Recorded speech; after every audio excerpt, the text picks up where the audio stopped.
Hello viewers, আসসালামু আলাইকুম। আশা করি সবাই ভালো আছেন। আলহামদুলিল্লাহ আমিও ভালো আছি। ভিউয়ার্স, আমি এখন অবস্থান করছি ঝিনাইদহ জেলার হলিধানি বাজার।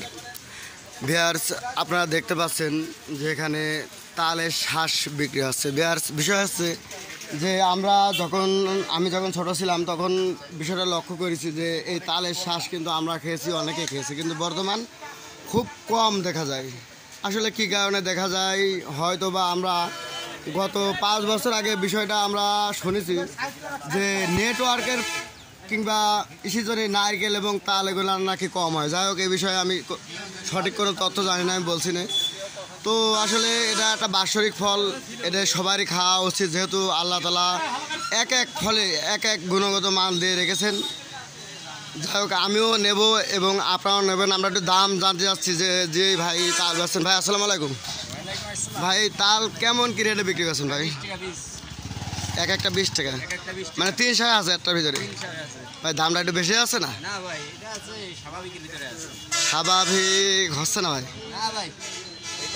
একটু কম করে নেবেন যাতে সবাই খাতে পারে। বেশি দামে কিনতে হচ্ছে না? ভিউয়ার্স, শুনছিলেন যে এক একটি তালের ভিতরে 3টা করে শ্বাস আছে। তো তিনি বিক্রি করছেন 20 টাকা, তার মানে হচ্ছে এক একটা প্রায় 7 টাকা পিস। মানে আসলেই একটা অতিরিক্ত দাম বলে আমি মনে করছি। যাই হোক, যেহেতু বর্তমান তাল পাওয়া যায় না, সেই হিসাবে হয়তো বা সে কিনেছে ওই রেটে, যার কারণে বেশি হচ্ছে। যাই হোক ভিউয়ার্স, আমিও নেব, আপনারাও কিনবেন, কারণ হচ্ছে এটা একটা বাৎসরিক ফল। এর ভিতরে আল্লাহ কী গুণগত মান দিয়ে রেখেছেন তিনি জানেন, তবে সবারই খাওয়া উচিত।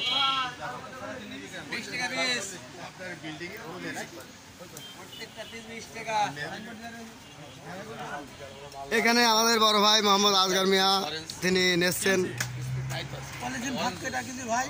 কিনেছেন, এবং যিনি কাটছেন বিক্রেতা, আসলে তার কৌশলটা কী কাটার, আপনার একটু লক্ষ্য করেন বিষয়টা।